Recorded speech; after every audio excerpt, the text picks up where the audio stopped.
Part 7. What? That's crazy, I said. Maybe Mr. Cooper just likes dressing up in superhero costumes. Or maybe he really is a superhero, said Alexia. Or maybe he's just sad and lonely and he needs a hug, said Emily. Well, how are we going to find out which it is? Asked Neil, the nude kid. That's when I came up with the greatest idea in the history of the world. Let's go sneak around and spy on him, I suggested. Yeah, everybody agreed, even Andrea and Emily. Spying on people is cool. We cleaned off our trays, sneaked out of the vomitorium, then sneaked down the hallway. Then we sneaked over to our classroom. I was the first one to peek inside. I saw Mr. Cooper through the little window in the door. He's in there, I told the gang. Shh! Everybody shushed me. What's he doing? Asked Andrea. Well, it looks like he's eating a sandwich, I reported. What kind of sandwich? Asked Ryan, who really is into sandwiches. Who cares what kind of sandwich he's eating? Asked Alexia. Well, it could be important, answered Ryan. It doesn't matter what kind of sandwich he's eating, said Michael. It does too. Does not. We went back and forth like that for a while, and when we were arguing, the door suddenly opened, and Mr. Cooper came out. What are you kids doing here? He asked. Shouldn't you be eating in the lunchroom? I didn't know what to say. I didn't know what to do. I had to think fast. Aha! I said, we caught you. Caught me? Caught me doing what? Asked Mr. Cooper. We caught you eating a sandwich, I said. Well, superheroes need to eat too, said Mr. Cooper. We need to keep up our super strength. Well, why don't you eat in the teacher's lounge? Asked Neil. Yeah, said Alexia. Why don't you eat in the teacher's lounge? The door was locked, Mr. Cooper told us. Mr. Klutz didn't give me a key yet. Why don't you use your super strength to kick down the door to the teacher's lounge? Asked Ryan. Yeah, said Michael. If you were a real superhero, you'd kick down the door. Well, Michael had a point. Besides, kicking down doors is really cool. On cop shows, they never use the doorknob to open a door. They just kick it down. What's up with that? When cops are at home with their families, do they kick down doors whenever they enter a room? I tried to kick down a door once, but I hurt my foot. If I kicked down the door to the teacher's lounge, we'd have to get a new door, said Mr. Cooper. He's right about that. Do you need a hug? Andrea asked Mr. Cooper. Oh, I can always use a hug, he replied. Will you give me a super hug? We all gave Mr. Cooper a big group hug, but I still didn't trust him. He always has some excuse for not using his superpowers. I was beginning to think that maybe Mr. Cooper wasn't a superhero after all. Maybe, for a change, Andrea was right. Chapter 10, The Big Surprise Ending. The next morning, Mr. Cooper came running into our classroom.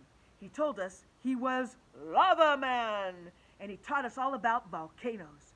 Then he ran out of the room, and he came back as Weatherman. He taught us all about meteorology. And then he ran out of the room, and he came back as Electric Man. He taught us all about electricity. It's fun to learn stuff from a superhero, whether he's a real superhero or not. At recess, Mr. Cooper and Miss Rupee were the teachers on duty. We were all on the swings, minding our own business, when the weirdest thing in the history of the world happened. Look! Up in the sky! Yelled Andrea. It's a bird! Yelled Emily. It's a plane! Yelled Alexia. No, it's a spaceship! Yelled Ryan. Ryan was right. It was a spaceship. In fact, it looked just like the Mr. Granite spaceship, and it was coming right down over the playground. The Mr. Granites are back! Shouted Michael. I'm scared, said Emily, who's scared of everything. They're going to take over the world and turn us into flesh-eating robots, I shouted. They're gonna turn us into killer zombie robot slaves, shouted Michael. Run for your lives, shouted Neil, the nude kid. Everyone was freaking out. What could the Mr. Granite's possibly want this time? Oh, if only there was a real superhero to save us, said Andrea. Andrea looked at Mr. Cooper. Ryan looked at Mr. Cooper. Michael looked at Mr. Cooper. Alexia looked at Mr. Cooper. In case you're wondering, everybody was looking at Mr. Cooper. Leave it to me, Mr. Cooper announced, taking a step forward. I am Cooperman. Oh no, I thought. We're done for. Smoke poured out of the spaceship. Colored lights were flashing. There was a weird humming sound. The spaceship touched down in the middle of the playground. All the smoke and lights and humming stopped. Then the ramp slid down from the bottom of the spaceship. Stand back, everyone, said Mr. Cooper. I'll handle this. Mr. Cooper walked over to the end of the ramp.